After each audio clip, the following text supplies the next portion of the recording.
Makakausap natin ngayon si Senator Amy Marcos. Senator Amy, magandang umaga. This is Aljo Bendio. Ma'am, may buntag. Kumusta? May buntag yapon. Kumusta na kayo dyan? Opo. Talaga naman. At eto, medyo maganda yung balita Kasi ang Opo. balita, nagpalabas ngayon ang ating Executive Secretary Bersamin, ang galing sa palasyo, nagpapahiwatig na hindi na tuloy ang signing sa bukas makalawa, December 20. Kaya kahit papano, medyo happy naman ako kahit na nagkaroon ng katakot-takot na himala sa ating budget. Very bad budget. Oo. Bakit yung nasabing very bad budget, Madam Senator Amy, ma'am? Nga naman. Ay, kay Sos, mainit ang ulo. Sos talaga nasisina tanan. Lahat magagalit. Ako yata pinaka-high blood dito dahil 94 billion tinapyas sa ating 4Ps, 50 billion, yung ating 4Ps na poorest of the poor, 4 families nakatenga ngayon. At kinuha yung pera para sa akap at kung ano-ano pang kababalaghan na mamumulubi at talagang manlilimos ang taong bayan samantalang karapatan nila. Ganon din yung PhilHealth at nakita natin na zero budget yung PhilHealth, abay tanggalan yung PhilHealth samantalang karapatan yan at maninikluhod na naman ang taong bayan na sa pasyente sa iba't ibang opisyal para makakuha ng guarantee letter. Bakit naman ginagawa tayong nanlilimos? Karapatan natin yan, pera ng bayan yan, anong karokohan yan? Pero sinabi po ng Pangulong Marcos Jr., ang kapatid nyo po, sinasabi, may ano pa kasi may budget pa tayo dyan, hindi nyo ginagamit 600 billion ba yun? Ganong kalaki? Opo. Palagay ko, hindi ko alam kung pareho ang tinutukoy namin. Opo. Pero baka naman na iba-iba ang rine-report sa palasyo ng ibang mga opisyal. Kasi ang totoo, talagang may reserve fund o di kaya trust fund, di ba? Katulad ng lahat ng insurance, may ipon. May ipon yung pondong yan. Hindi mo gagalawin. Baka ma-pandemic ka, di ba? Nung COVID, nagkaubusan nga ng pera kasi wala pambili ng bakuna.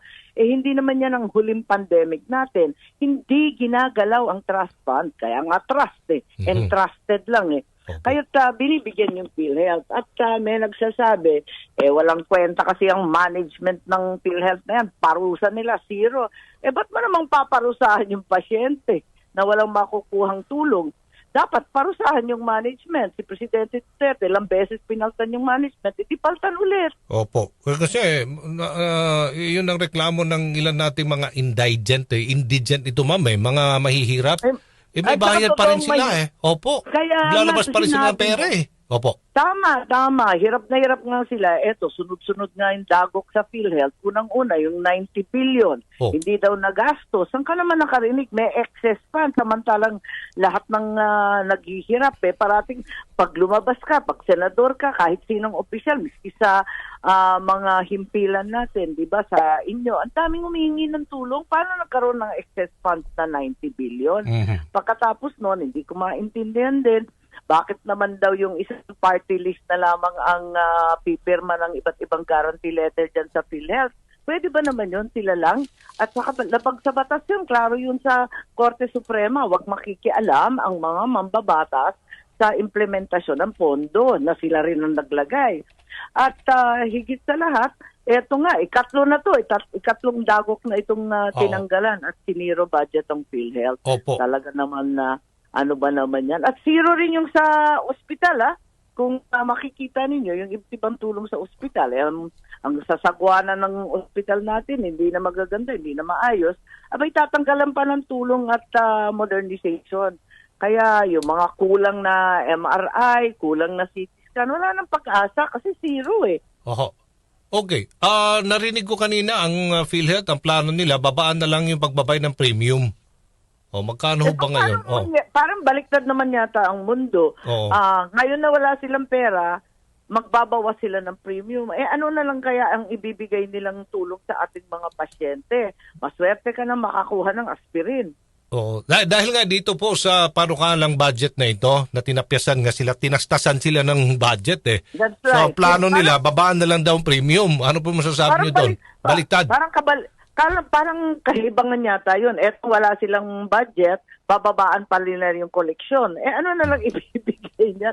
Parang nakakatawa naman yung sinasabi nila kabaliktaran. Di ba? Pag wala kang budget, tataasan mo yung singil. Ganun talaga yun. Ewan ko, hindi ko maintindihan itong PhilHealth. Pwede ba? Tanggalin na kung palpak talaga yan. Parusahan sila, tanggalin sila. Okay. At hindi yung pasyente ang pahirapan. Pero ang pinakamasaklap, Aljo, ang pinakamalaking tapyas, yung sa hinahawakan tong DSWD. Ang tinanggal sa DSWD ay nasa 94 billion. At tinanggal dito, yung pinakamalaki, yung 4-piece program, 50 billion ang tinanggal. 4.4 million families ang umaasa dyan sa 4-piece. At sila, totoo, sertipikadong mahirap, hindi yung political indigent. Yan ang inaasahan nila na pampaaral ng anak nila, yung plete, pamasahe, itong pagkaon, all of that, di ba? At saka yung pampakuna. Saan sila kukuha ngayon yan? 4.4 million ang nakatutok dyan. So, yun nga, nagugulat kami at saka first time na nangyari ito, talagang labag sa ating konstitusyon. Isipin mo, 1.1 trillion ng DPWH, mas malaki sa DepEd. Ang liwaliwanag ng konstitusyon natin, pinakamalaki na bahagi ng ating budget dapat mapunta sa edukasyon. Ito ba yan, ma'am? Kasi may report dito si Congressman Kong Hun. Mas mataas ang budget daw ng DepEd kaysa sa DPWH eh. Higher than Hindi 22 billion pesos. Hindi nga. Ewan ko kung ano yung tinitingnan niya, pero yung datos baka meron siyang alam na hindi namin alam, pero yung naibigay sa akin, at hanggang kagabi, nangungulit ako kagabi, nasa 900 pa lamang billion. Nasa 900 million itong DepEd, samantalang 1.1 trillion na yung DPWH. Ay, ande mama, ang sabi ni Kong Hun, ang total education budget is 1.55 trillion pesos. Yung sa DPWH, 1.33 trillion Hindi ko alam. for 2025. Iba ata yung datos niya kesa sa datos namin. Pagkat kagabi pa, naghahagilap sila. Asan ba yung mga individual project? Tinatanungan nga ako kagabi. Wala bang nasira ng mga school building para maidagdag sa DepEd budget? Ilagay namin yung repair ninyo ng mga nasalanta ng bagyo. Kasi nga, bini-beef up nila yung sa DepEd. Kasi nga labag sa konstitusyon. Kaya ang magandang balita naman, Aljo, sa lahat na ito, nakinig naman yung at hindi na nga pipirmahan sa 20 itong budget, na very bad budget. At ang gagawin, ibabalik na lang sa BICAM at kayang-kaya naman namin magtrabaho na lang kami ng Pasko. Hindi naman nagpapasko ang mahirap. Wala naman nagbabakasyon o nagbabiyahe sa mahirap. Di tutukan namin to. So, ang may sabi nga dito, yung ilang items and provisions ng national budget, maaaring i-veto yan in the interest of public welfare. So, malamang talagang kakausapin niyo ang Pangulo. Mag-meeting ho kayo na ibalik po yung 4-piece na yan for DSWD. DSWD na 94 billion pesos. At ilan pa? Pati na PhilHealth. Oo, education. Ano pa ho? Oo. Yung AFP modernization, isipin mo lahat ng yung AFP modernization, ang angas-angas natin magsalita. Wala naman pala tayong baril, wala naman tayong bala. Pagkatapos tinanggalan yung pensyon ng mga sundalo, mga pensyon, tinanggal na naman yung pensyon ng mga government employees na tumanda na sa serbisyo. Tama ba yun? Parang hindi naman yata. Oo nga, no? Okay. Wala ba kayong direct line kay Pangulong Bongbong Marcos, ma'am, bilang presidential sister? Pinaabot ko sa kanya na hindi maganda to at nakinig naman kasi nga ipapaubaya na lamang. Ang sabi ko, hindi pa namang pinipirmahan, hindi naman kailangan ibito. Mas maganda, ibalik na muna sa BICAM at siya sa atin at suriin isa-isa itong mga kababalaghan. Hindi naman tatagal yan hindi naman start from scratch. Hindi naman mag-uumpisa sa umpisa kasi yung mga controversial naman na malabo, yun na lang ang titignan at pwede ba himayin yung public works na yan. Kasi ang balita ko, hindi pa daw makapaglista at binibenta pa daw yung kontrata ng flood control. Tama ba yun? Nakakatakot. Hanggang sabi ko, anong binibenta? Hindi, yung kakagat ng 30%. Tama ba yan? Nakakatakot. Anong pinagsasabi niyo? Sabi ko, hindi, totoo Oo, yan na, Aljo. Oo. Kasi ang nakasulat doon, 1.1 trillion ang nakasabi. Oo. Sabi ko, ano yung 1.1 trillion? Wala ba? At least yung mga malalaki ba, yung mga pinangako ni Presidente sa SONA, nandiyan pa. Gusto ko lang makita, no? Sabi nila, hindi, ito lang ang meron. One line, various infrastructure project. Ang sabi, VIP. Sabi ko, sinong VIP yan? Anong various infrastructure project? 1.1 trillion ni hindi nakalista kung ano-ano yan. Ang laki-laking pera. Dapat inisa-isa yun. Oo. Yun na nga, isipin Specify. mo, walang nakalista. Blanket 1.1 trillion. Pwede ba yun? Tapos pipirmahan namin na bulag. Oo. Naku, Kailan talaga. kayo nag-usap ni PBBM, ma'am? Well, hindi pa kami nag-usap ng detalye dito sa budget, pero pinahiwatig ko talaga sa kanya at sa mga tauhan niya. Nakinig naman si ES, nakinig naman yata kasi ibabalik daw sa BICAM at hindi naman kailangan i-veto. Kasi ang mahirap sa veto, pag binito mo, ibig sabihin zero. Mas lalo tayo magkakaproblema niyan pag na-zero. Kaya mas maganda, ibalik sa BICAM. Total, nagawa na rin yan dati. Yung Seaman's Act, pabalik-balik sa amin yan. Yung COCO levy, ilang beses rin pabalik-balik. Nangyayari talaga yan. Kaya, itong budget pa na napaka-importante, pinakamahalaga para sa susunod na taon, ay tutukan natin ng todo-todo. Line by line dapat ang basahan niya. Pero may kapangyarihan naman ang Presidente na i-augment any item sa budget from savings or unspent items sa budget. Tama ho ba, ma'am? Pwede naman nilang gawin po ng Presidente yan. Pwede talagang gawin ng Presidente. Pero unang-una, ina-assume niya na may savings. Paano yung walang savings? Parati tayong sagad sa buto. Kulang pa. Sa dami ba naman ng bagyo, sa dami ng lindol, tapos puputok pa yung bulkan. Talagang malabong magka-savings yan eh. Ikalawa, ang problema dyan, mabuti kung yung computerization program lang ng DepEd ang questionable. Ang problema dito, may 4Ps pa, may PhilHealth pa, may AFP modernization pa. Ang dami-daming malabo. Kaya para sa akin, itong mga question na to, sabihin natin nasa 10 to 20 items na malabo. Balikan na lang namin. Hindi naman kami mag-i-start from zero, hindi naman babalangkasin at mag-uumpisa sa umpisa, kundi itong mga controversial items, tutukan na namin itong Pasko at tapusin ka agad-agad. Opo. Isa kayo sa naglalabi na dagdagan ang OVP budget. May pag-asa pa bang madagdagan daw, ma'am? Nako, isa pa yan na controversial kasi marami ring umaasa at lumalapit sa iba't ibang provincial and regional offices ng OVP at ito yung tinanggalan. Gusto nga namin sana dagdagan naman yung mga social benefits.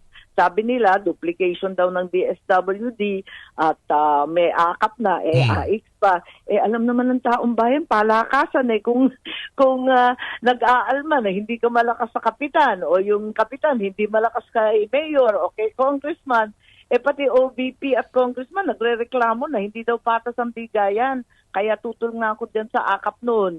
At lagi kong sinasabi, ano ba talaga guidelines niyan? Sino ba yung qualified? At least yung AX, kapag namatayan ka, may burial assistance. Kapag may sakit, may pang-chemo, may pang-dialysis. Pag nasalanta sa bagyo, ayan, kasali ka sa biktima. Pero yung akap, ang sabi lang sa akin, yung kulang sa kita. Naku, Aljo, tayong lahat kulang sa kita. Tapos ang sasabihin pa, yung yung inflation, tinamaan ng inflation. Lahat naman tinamaan ng inflation at pagtaasan lahat ng presyo. So, yan ang ayoko, yung malalabo, tapos yun nga, may mga sumbong na may palakasan, election year pa naman, ang sagwa Nakausap niyo ba si VP Sara, ma'am, kaugnay sa OVP budget lately? Wala, hindi naman. Lately, kasi sinabi na niya, naku, wala na akong pakialam dyan kung anong ibibigay.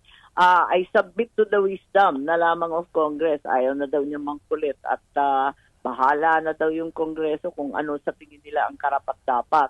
So, doon na siya nagtapos at ayaw na niyang mangkulit at humingi pa ng tulong. Ang ayoko kasi sa mga nangyayari, itong PhilHealth, karapatan ng lahat ng miyembro, karapatan ng pasyente yan, tinanggalan. Ngayon, ang kailangan mong gawin ay humingi ng medical assistance o MAIP sa iyong congressman, opisyal, kung sino man dyan, at humingi ng guarantee letter. Yung karapatan mo, naging limos.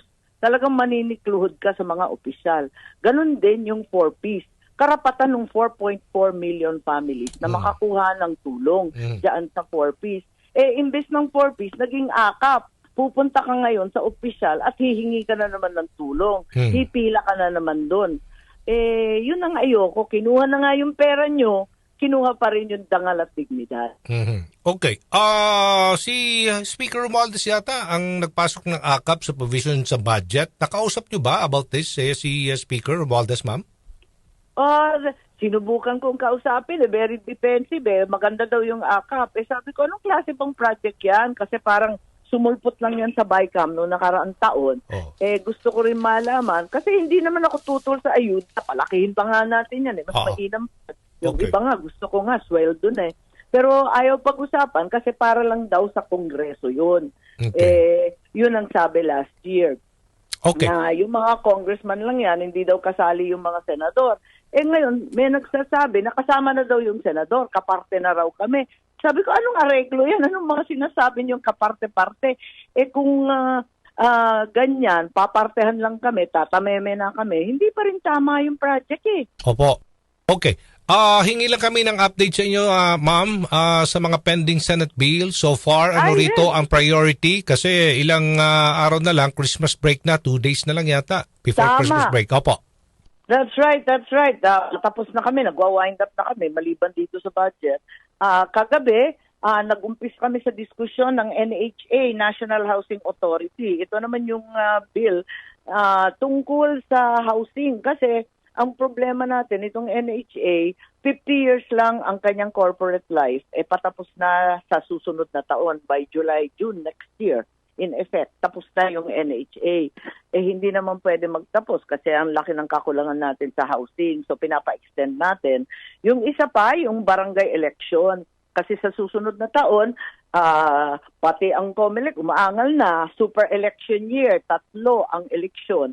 So pinapaubayan natin ang ating barangay election.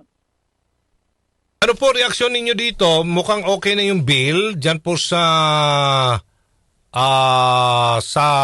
mababang kapulungan, letting foreigners lease land for 99 years.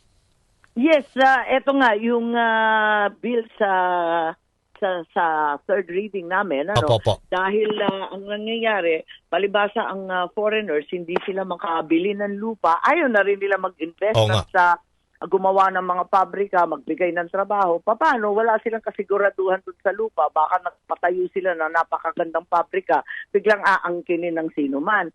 Kaya ngayon, yung lease natin, pinahabaan na natin to 99 years. Tignan natin kung lulusot to. Kasi yung iba naman, nagsasabi, baka hinggil to sa, tutol to sa ating konstitusyon na sinasabi 25 plus 25. Tignan natin. Pero sa tingin ko, makakalusot to kasi hindi naman pabenta to kundi talaga lease lamang. Opo. Plano po ngayong Pasko, may reunion ba ang pamilya Marcos? Kamusta po ang relasyon nyo kay First Lady Liza Marcos, Madam Senator? Well, iniiwasan ko kasi kung minsan sa akin kaya mukhang galit sa akin. Iniiwasan ko kung minsan itong yung mga pagtitipon at sosyalan, hindi na mahilig. Napupunta lang ako pag family affair, pag yung nanay ko naroon.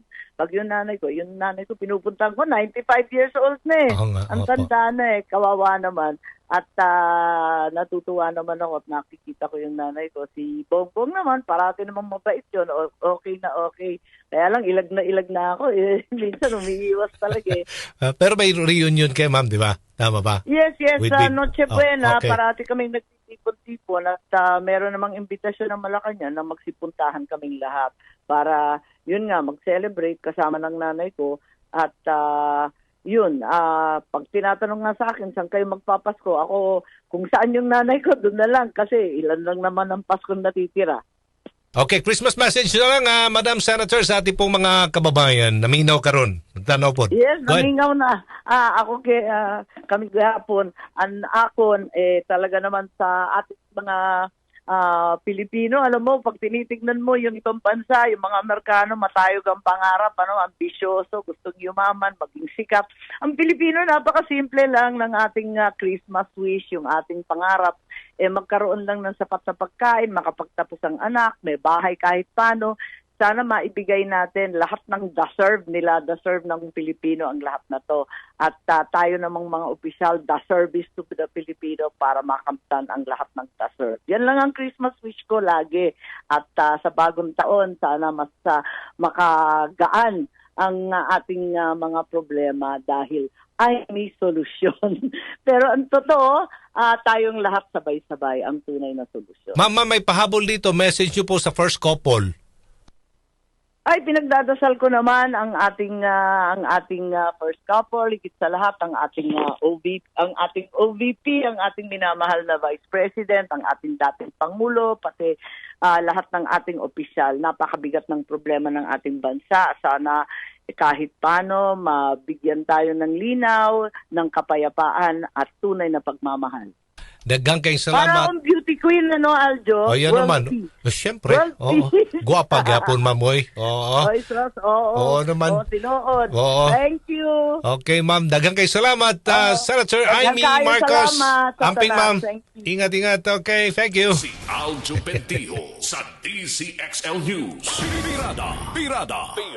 Ang tirador ng masa. Aljo Bendijo sa Straight to the Point. Ilan ba kami nag-meet ni Madam Senator? Nung kasagsagan ng eleksyon, doon pa ako sa kabilang impilan. Okay? Sabi ko sa kanya, ma'am, parang hindi ka talaga tumatanda. Lalo kang gumaganda. Si Aljo Bendijo sa DCXL Ano sikreto mo? News. Wala na yung oras natin, 8:41 ang umaga. DCXL 5